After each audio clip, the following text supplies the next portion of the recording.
These are the writings of Dr. John Trotson and my day-to-day life with the indomitable Sherlock Hooves. This account, which is completely true, occurred on the 11th of November. There had been a robbery at the Equestrian National Treasury. This was following a string of robberies by a pony who simply called themselves Dozen. This is because no matter where they happened to steal from, they always took a dozen items. Jewels, gold, priceless paintings, always a dozen, always done without a trace. No hoof prints, no signs of magic. The thefts also always took place on the 12th day of the month. This struck me as odd as the theft had occurred on the 11th. Though this time Lestrade was quite sure they'd caught the villain. The problem is, they'd caught 3 ponies, and they had no idea which one it was. So, Lestrade, tell me, what do you know about this thief? Well, we don't know anything really. The only thing we ever found at one of the robberies was a photograph. A photograph? Well, shouldn't that make things easy? I mean, if you know what they look like, it should be a simple matter to go and pick them up. There's a problem, isn't there? Yes. Interesting. May I see the image? Here you are. Judging by the color of the photograph's paper, the style of the manes, and the ages of the two, the ponies in this photograph are dead, aren't they? Oh, well, that's not helpful. Shush, Trotson. Everything is helpful. And you say that there are 3 ponies who were in the vault at the time of the theft? Yes, 3. Miss Marble, a socialite from Hoofington who was checking her safe deposit box at the time, Mr. Tick, who was given a tour, and Miss Crayon, a famous artist putting her newest painting into storage. I see. And how do you know one of them is the thief? We had set up a trap. The gilded clock face of Canterlot was being repaired. On the clock were 12 jewels all along the hours, all for the taking. We knew the thief couldn't resist that. We weren't expecting the thief until tomorrow, however, so they caught us a bit off guard. Still, the plan had worked, and we had locked the place down. When the alarm sounded, there was no way in or out. Excellent. Take me to them. We were taken into the halls of the treasury. The fanciness of it all put me a bit off my lunch. The lock in the lobby was famous, bigger than our apartment. But we passed it quickly, and it only took us moments to reach the crown jewel of the place. The safest vault in all of Equestria. The heart of the treasury, guarded by an iron door thicker than I am wide. Inside stood 3 ponies, Mr. Tick, a bookish stallion with glasses almost as thick as the door, unremarkable on the whole, Miss Marble, who looked every bit the socialite she'd been described to be, with a large feathered hat that covered more of her than a dress grab could, and Miss Cran, who was admittedly rather attractive, but seemed to have a stern demeanor. Stay here. I wish to be unbiased in my appraisal of the suspects. Fine, if you're so set on it. We can watch on from here.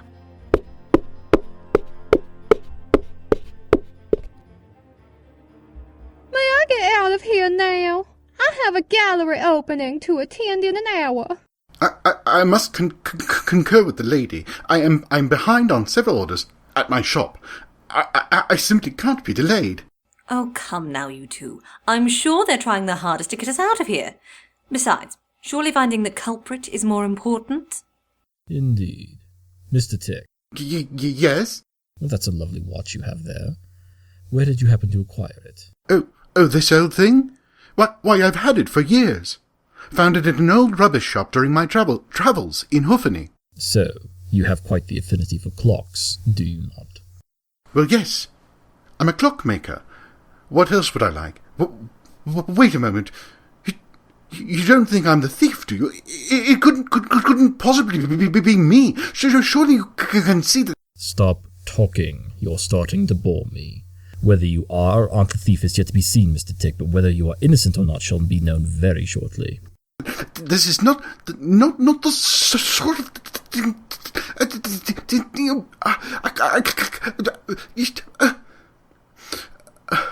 Remember, silence is golden. Now, Miss Marble, was it? You can call me Blue. Blue Marble. Nice to make your acquaintance. I hear you are quite the famous detective. My reputation precedes me. That's a very nice hat you have, by the way. Oh, why, thank you. Do you like it? It's a little old number I got in Canterlot just the other day. Quite lovely. And you say you were here to put something in your safety deposit box? Indeed. And may I ask what the item was? Certainly. The item was this, my mother's necklace. Well, that is a very large diamond, isn't it? I'd say about 2.7 inches in diameter. Why, yes. Yes, it is. I'd imagine you're very well off. Obscenely so. And your mane? It's a lovely shade of purple. Your mother must have bought it to match the family shade, I presume. Of course. Interesting. And I'm guessing I'll be next then, won't I? And you would guess correct, Miss Crayon. I was in the security office watching this interrogation when several things happened at once. There was a high-pitched sound, and suddenly the safe door slammed shut.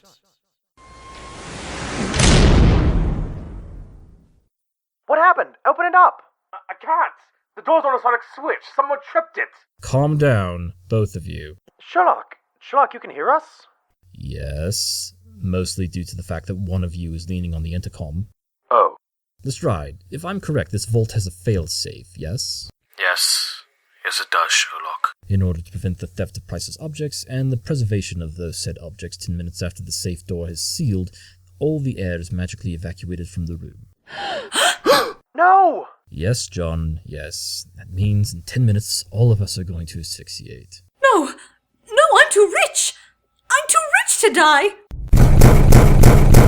Get us out of here! Get us out! Out! I demand it! Stop that shouting, you're helping nothing! She's correct. The thief tripped the sensor, and I'm guessing that they're clever enough that if they did, they're going to keep it locked. We're hostages. But that's mental! The thieves are now with you! If they keep the safe locked, then they'll die too! And they're just fine with that. How do you know? That picture, the one Lestrade found. Yes. What about it? Why would some pony bring a personal picture with them during a robbery? It would make no sense unless said picture were extremely near and dear to their heart, so near and dear that they couldn't be parted with it for a second. But even more telling, in order not to get caught, they left it sitting on the floor. To avoid capture, the thief will give up anything and everything. Well, what can we do? Miss Marble, if you would look under that potted plant in the corner there. What? The plant. There's two. They should be spaced exactly 11 feet apart, but they're 9.2. Some ponies moved them and done a sloppy job. The thief knew the jig was up, and they planned this from the start. There'll be a note. He's right. Hoof it here. What does it say? As you can see, I've trapped you all here. Quite the predicament, isn't it? I am quite willing to take my last breath in this safe, or should I call it your tomb? What I want is simple, a declaration from the princess that all four of us will be driven far outside Ponyville. Blindfolded, the driver will then stop and abandon the bus for 4 hours, after which time he shall return and drive the remaining passengers back to their homes, safe and sound. After reading this, you should have 8 minutes. The clock is ticking. A declaration from the princess? The thief knows hers is the only word we can't break. A declaration from the princess has only ever been broken once. And when was that? The Eternal Sisters promised they would never fight, and we all know how that turned out. Well, how does this pony expect us to get something like that in 7 minutes? They don't. They've asked for the impossible. Then what do we do? I don't know. Shut up, both of you. But Sherlock, you're going to... No, I'm not, because I'm going to work this out, because I'm brilliant. Besides, the answer is obvious. Yes, of course it is. It's Miss Crayon. You were talking with her when the door closed. That was a coincidence, and you bloody well know it. Calm down. I'm sure Mr. Sherlock can get us out of this. He said he knows who's done it. Yes, tell us. Oh, I intend to. What was that? What was what? That noise. I heard it as well, like a ringing. But that's terribly unimportant right now. What is important is this. Why would a thief who only attacks on the 12th day of the month attack on the 11th? Well, I don't know. Thieves don't have much sense, I'd imagine. Oh no, this thief has a lot of sense. Too much, I suspect. They're fastidious, to the point where everything had to be perfect. It would take something very valuable to draw them out early. Something they could not resist, something in this room that was new, something that numbered 12. They were caught because they were sloppy, and they were sloppy because they were rushing, and they were rushing because everything wasn't perfect. They wanted something. Well, the clock, of course. I mean, look at that thing. It's gorgeous. No, if they wanted the clock, it would have been here through the 12th. Why not wait? Do things as they'd always been done. No, they wanted something newer, something that had just entered the bank today. Trotson. Yes? The picture. Look at it now. Oh, yes. Okay, give it to me, Lestrade. I've got it. Tell me, what do you notice that's odd about it? Well, nothing really. There's a rather nice-looking mare in it. She's smiling. No, I mean really look. There's something different about her, isn't there? Well, now that you mention it, her ears, they're very pointy. Exactly. But what does that have to do with... Shut up, Mr. Tick, you're the reason we're locked in here. I knew it was him. No, he's the reason we're in here because the watch he's wearing is worth more than almost anything else in this room. What? This is a bauble, a trinket from a holiday. I'd know I'm a clockmaker. Yes, and the reason you don't know what it is you've got is that it's the only one that was ever made. What you wear on your hoof is the only Delange Chat de Coeur watch. It keeps perfect time. Absolutely perfect. No, it can't be. I've had this watch for years. I've even gotten it appraised. It's worthless. That's because you did not know what to look for. This bank has an enormous clock in the lobby. It's supposed to be the most accurate clock in Equestria, but your clock is ticking ever so slightly slower. But that means it's just slow is all. It's behind, surely. Tell me, Mr. Tick, have you ever set that watch? No, it was correct when I bought it. And it's been correct since it was made. No one ever sets their clocks behind. A watch like that bought by a watchmaker. You'd never set it a second late, you'd only set it ahead if anything. Watchmakers are fastidious about time, always early. You knew it was correct because you have a more defined sense of time than the rest of us. The only way that clock would tick slower than the one of the Treasury is if the one of the Treasury was running fast. The most accurate clock in Equestria, only ever outdone by the most accurate clock in existence. That's why the thief came in a day early, and the thief was probably nowhere near as close to you as I am when they decided to strike, meaning that the only way they could have noticed was if they had a stronger sense of hearing than the rest of us. This, and the fact that the safe is set on a sonic trigger. And, if you'll notice, the mare in that picture has exceptionally pointed ears. There's only one line of ponies that shares that trait. The ponies within Princess Luna's employ, otherwise known as the Lunar Guard, or Bat Ponies by popular phraseology.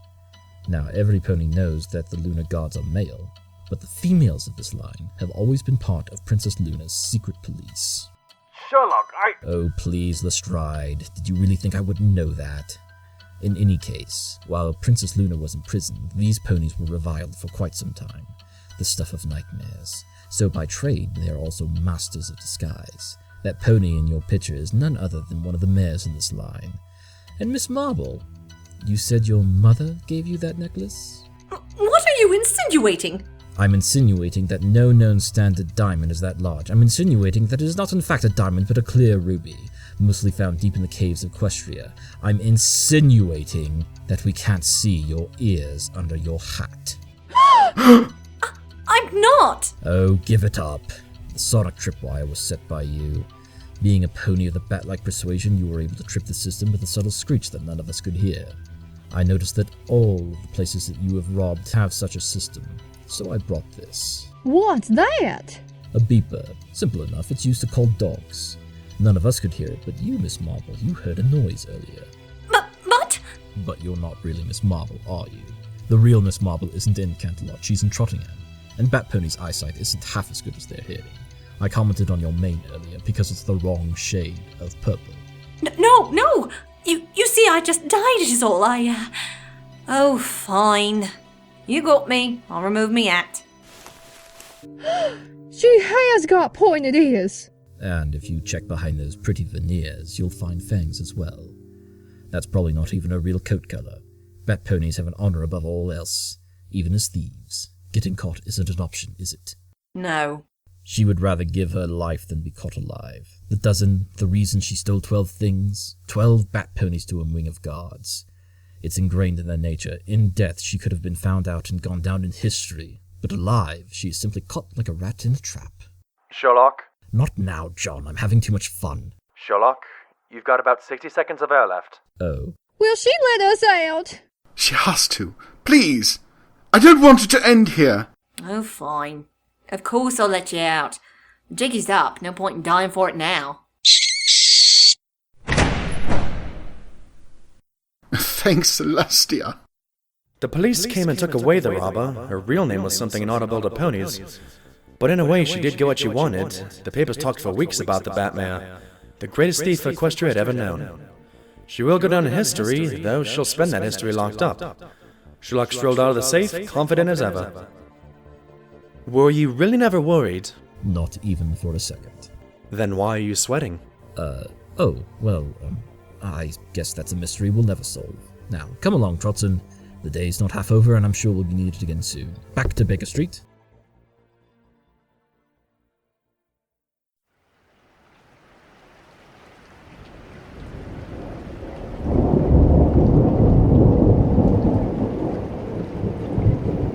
In all the numerous cases Sherlock and I have worked on together, I believe there was only one time which I actually solved the case before him. It was raining heavily that day, in fact, the entire week. Sherlock was sitting in his chair, violin in hoof, but he wasn't playing. He sat staring out the window with an unamused expression on his face.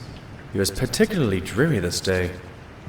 He had guessed by the weather patterns that the Candlelit weather team would be finishing off the seasonal rainstorm at around 10 that morning. Yet as the clock on the wall struck 1 in the afternoon, the torrent refused to let up. If there was one thing Sherlock hated more than the rain, it was being wrong. Suddenly, he straightened up and looked out the window with a slight chuckle. Here's a sight, Trotson. The wettest bloodhound you'll ever see. Sitting up myself, I looked out the window to see Lestrade galloping down the road, soaking wet from the storm. Oh, Inspector, you're soaked. Take off that coat before you catch your death, and get my rugs sopping. Let him up, Mrs. Hudson. The rugs will survive a little water. Inspector, what brings you out on such a... Come with me at once if you want a challenge, Hooves. The crime scene's undisturbed and the suspects are all in a row. Your enthusiasm is uncharacteristically frightening, Lestrade. Oh, nice. I bring you a case I've been praying for and I get insults. What do you mean? A true locked room mystery, Sherlock. Are you serious? I wouldn't have risked getting pneumonia galloping all the way here if I wasn't. Well, interesting. What are the facts? The home of Mr. Anchorage was broken into. Several 100,000 bid notes were stolen from the safe in his study, where all his windows and doors were bolted shut. There are no signs of forced entry, and there are no witnesses. A unicorn thief? The bolts to the doors and windows are made of cold magic-resistant iron. Magic has no effect, part of Mr. Anchorage's security. No forced entry, magic is ruled out, but the thief got in, stole his money, and escaped out of a locked room. Most engaging. All right, Lestrade, I'll take the case. Trotson, while the inspector is drying off, call us a cab. I have no intention of walking in this weather.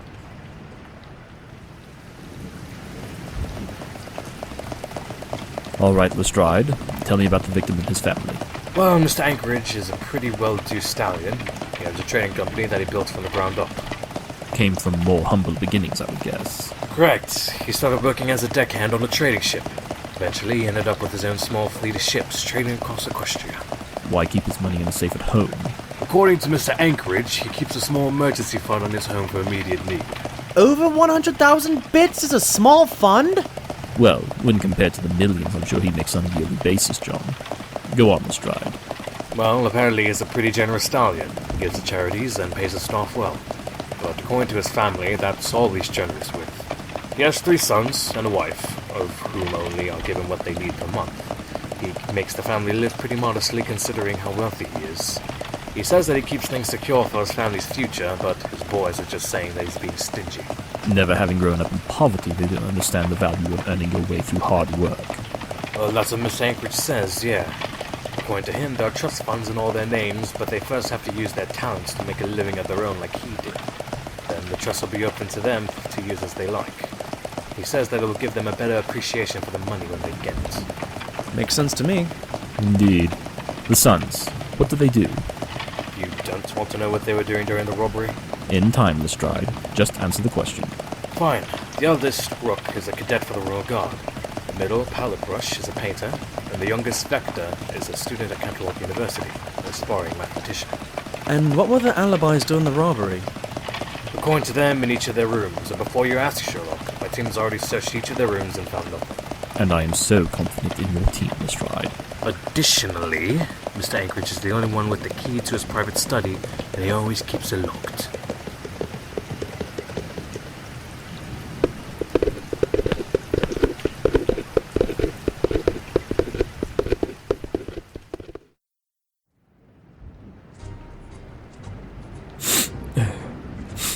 Ugh. Does Mr. Anchorage own a cat, Lestrade? Oh, right. I forgot to mention that. Yeah, there's about a dozen of them. Apparently, he and his wife met because of their love for them. Oh, for Celestia's sake. Sherlock, are you feeling alright? Have you caught something? No, John, I'm allergic to members of the feline species. I try to avoid cases that involve them, but sometimes it's unavoidable.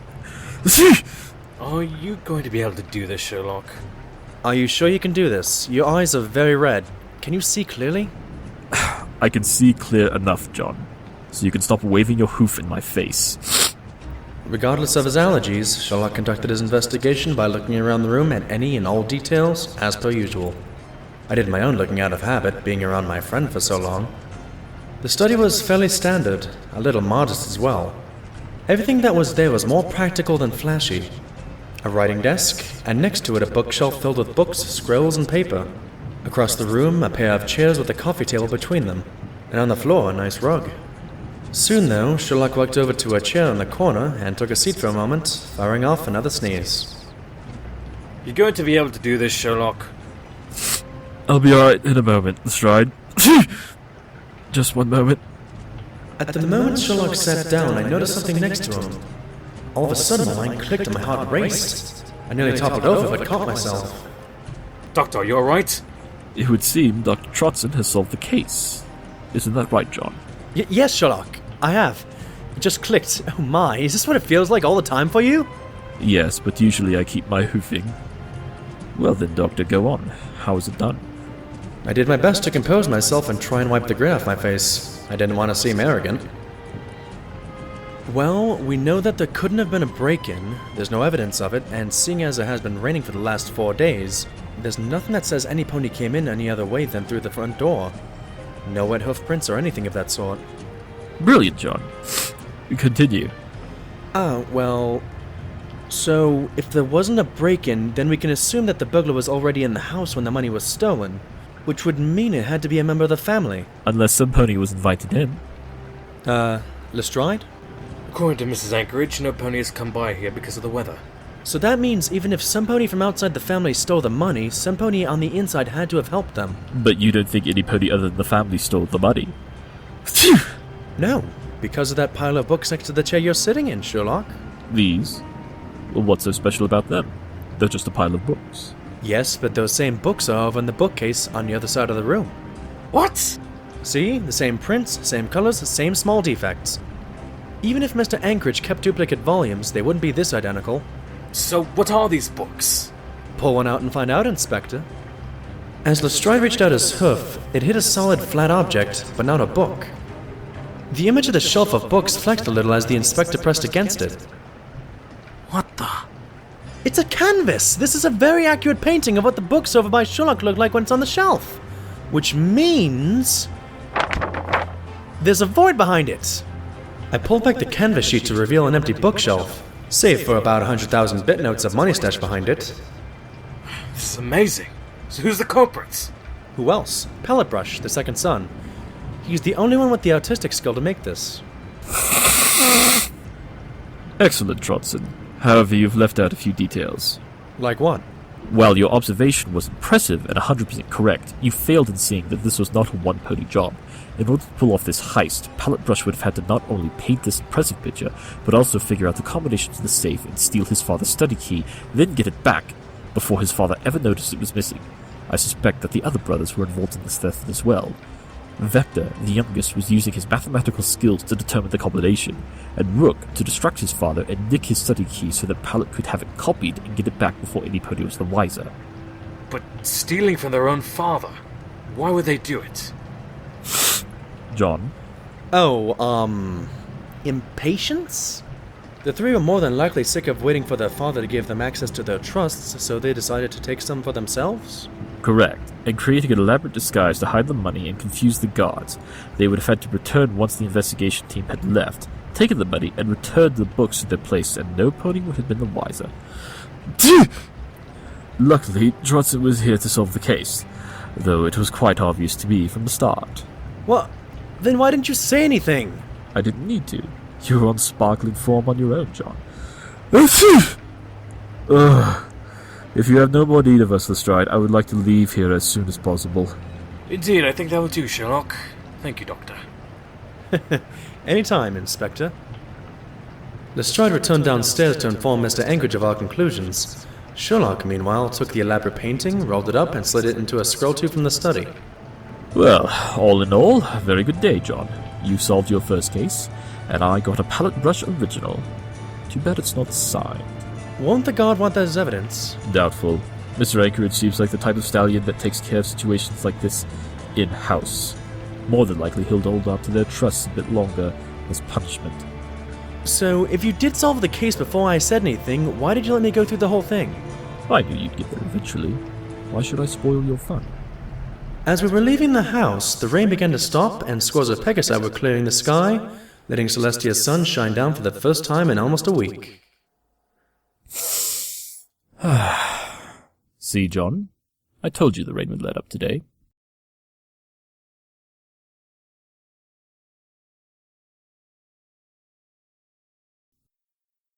In this account, the ever-curious Sherlock Hooves had came upon what at first seemed like a completely clean crime, and the ultimate incoming, which I find amusing, if for no other reason than that the answer was achieved through his enjoyable discomfort. Oh look, it's the freak and his buddy. He prefers companion, thank you. Or friend. Friend works too. Either way, there's no point in you two being down here.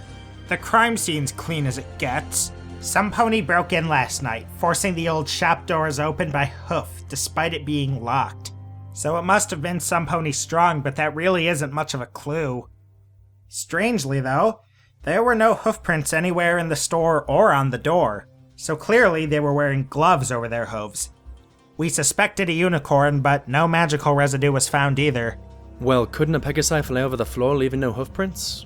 This may be a small jewelry shop, but to hover long enough to fly across, break the glass case holding the jewels with a rock from outside, take the jewels and fly them outside without so much as losing a feather? Yeah, right. It's possible, I guess, but even then there's no way to confirm it. It's just a simple, quick, breaking and entering job. There's not much to be found here. The only reason you let him invite us down here was because the captain wanted to throw you a bone on a cold case. Well, Sherlock has been rather restless lately, but I doubt Lestrade would send for our help down here if we went out to the task. Regardless, I'm calling it a dead end. My conclusion is some pony off the streets put some gloves on his hooves, busted in, got the garnets, and got out. Well, if that's your conclusion, Bunsen, then it can't be the case. Hey! Quiet! You know how much your voice distracts from the intelligence of the room. Now, you said the garnets were stolen, and judging by this clearly broken glass case, here's where they were. Where's the jeweler? Oh, that would be me, Detective. Ruby Ballas. Me and my grandfather, Rough Cut, own the store. Is he here with you? No, he left to get more gems from our suppliers once he found out our garnets were stolen. Is there anything you can tell us about the items stolen? Well, they were a pair of garnet bracelets and a necklace. The middle stone of the necklace being a large octagonal cut gem with a deep burgundy color. Well, other than the color, that much is obvious, but the necklace and bracelet shaped absences of dust in this case. You really should clean these cases more often with all this dust. Don't mind Sherlock, he's just pointing out things. It's just what he does. I understand. I just hope we get these pieces back. It's a one-of-a-kind collection and the most prized item of our shop. No worries, Ruby. If anyone can figure out such a simple crime as this, it's the great Sherlock Hooves. I have nothing. What did you say? You have nothing? Well, I do have something, but nothing that leads to any suspect from the crime scene alone. We need to get more evidence elsewhere. Interview this mayor you find attractive further while I go inspect the door. Attractive? I mean, I'm not saying you aren't an attractive mare or anything, miss, but... Sherlock, where would you get in your mind the idea that I... The moment you looked upon her curly crimson mane and citrus orange coat, you never took your eyes off of her. The second you began speaking, you smiled wider than you usually do. Your heart rate increased, and that usual determined, thrill-seeking look in your eyes when we were on a case has softened to a more sympathetic gaze. Go inspect the door! Well, I'd recommend you stop blushing lest it lead to any further embarrassment in your upcoming conversation. Sherlock, that door over there needs your advice more than I do right now. Very well. Sorry about that. He's... ugh. It's okay, no worries. I'm flattered, really, but... I understand. We're here to find lost jewelry. Exactly. Sorry. No, I'm sorry. John, come look at this. Coming, Sherlock. I'll talk to you later. What is it? Trotson, what do you see when you look at this door? I see an old door that had its lock forced in. Other than the fact, then, the now broken lock for breaking in, I can't see anything here that resembles a clue. Exactly. That is the problem. I can't deduce anything from this door that isn't blatantly obvious, even to you. No offense, John. Yeah, none taken. I've looked all over and I can't detect anything worthy of being a clue, be it through my sight, hearing, taste, or smell. Sherlock, your eyes are starting to get red and watery. You don't get that way with just dust alone. You're quite right, John. I do believe my allergies to felines may in fact lead us to a clue. However, one does not typically bring their cat to a jewelry heist. I think the thief in question was at least partly feline themselves. Partly feline? Miss Ballas, had any customers brought their cat into the store, or were there any griffins that came in on the day before? A griffin? Oh, that's right! Griffins are half bird and half cat!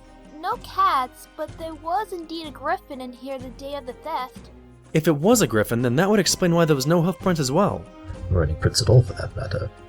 If it is indeed a griffin, then they could fly across the floor easily. Go tell Bunsen his, well, they wouldn't have dropped a feather theory is utterly invalid, would you?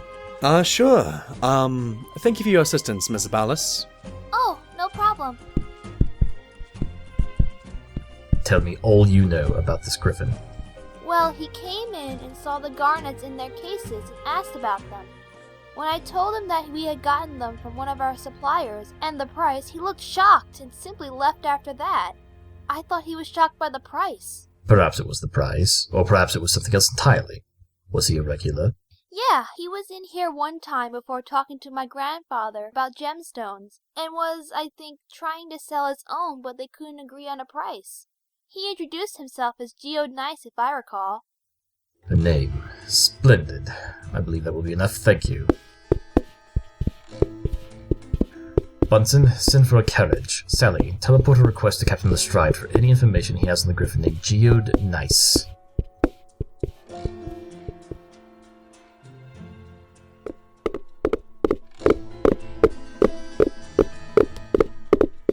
Alright, according to real estate records, this is Geode's house, just within the city limits. Hello. Is there a Mr. Nice available? Yeah? Who is it?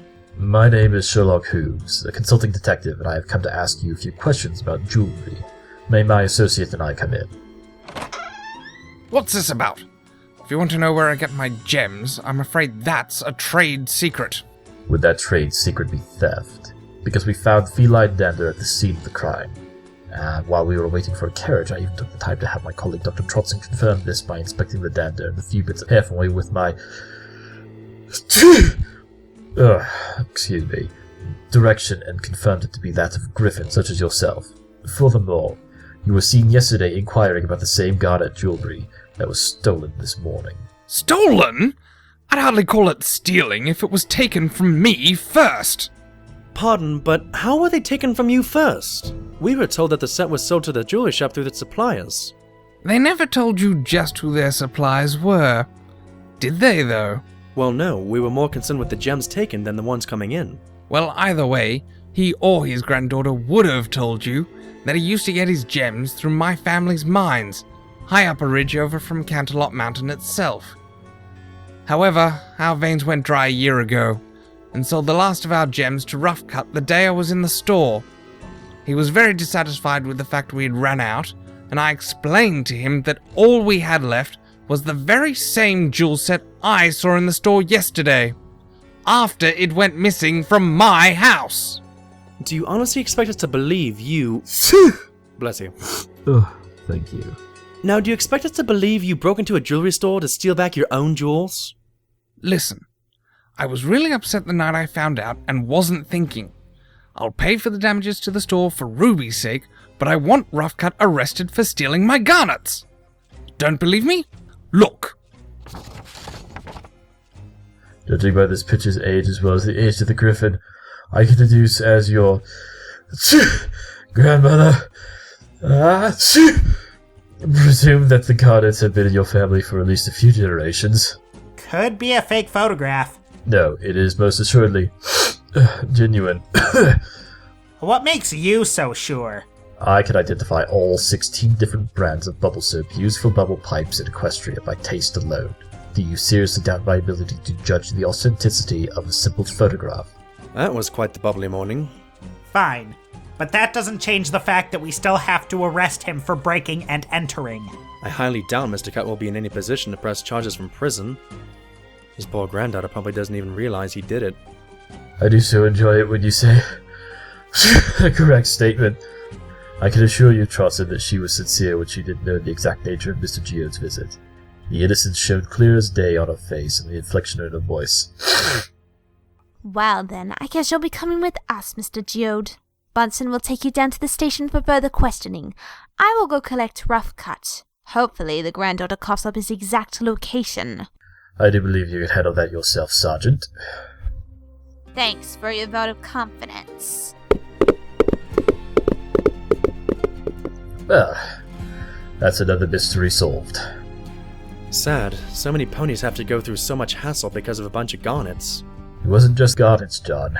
One was for sentimental reasons, the other greed. And one will have her grandfather arrested. Yes, and I'm sure that will be distressing for the mayor. However, maybe you can go comfort her. Why should I bother? She probably thinks I'm weird after your little outburst earlier. She enjoyed it, though, and enjoyed speaking with you. Oh, and let me guess, you deduced this? It's amazing how you ponies see but never truly observe.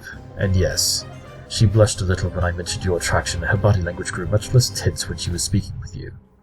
Oh, well, how about we go visit the jewelry shop? Yes, let's. This has been a Not My Division production in affiliation with Pony in the Box Productions. You have been listening to The Case Files of Sherlock Hooves Volume 1, starring Shirley as the voice of Sherlock Hooves. And Jester Dirama as the voice of Dr. Trotson, with City Mike as Inspector Lestrade. In The Banker's Dozen, Ms. Cran was played by the Fangirl, Mr. Tick by Hirathgar, and Ms. Marble by Tenkage. The script was written by Squeak, with sound editing by Lightning Blast, and original music by Auron Rift and Pinnowink. In The Doctor's Case, Mrs. Hudson was played by Hannah Kay, based on The Doctor's Case by Stephen King, script adapted by Shirley. Wait, you wrote this? Yes. Why? Does that surprise you? I suppose nothing should surprise me anymore. Anyway, the script was adapted by Shirley, with audio editing by Trademark. In The Griffin's Garnet, Ruby Ballas was played by Kate Bugg, Geode by Doc Hoodie, Sally Shields by Starry Flame, and Bunsen by Shimcat. The script was written by Codemaster C, with audio edited by Sonic Ring 123 Dubs, all other media used under the Fair Use Doctrine, and belongs to all original creators and artists. My Little Pony Friendship Magic is property of Hasbro, and The Adventures of Sherlock Holmes are credited to Sir Arthur Conan Doyle and the Doyle Foundation. See you next episode.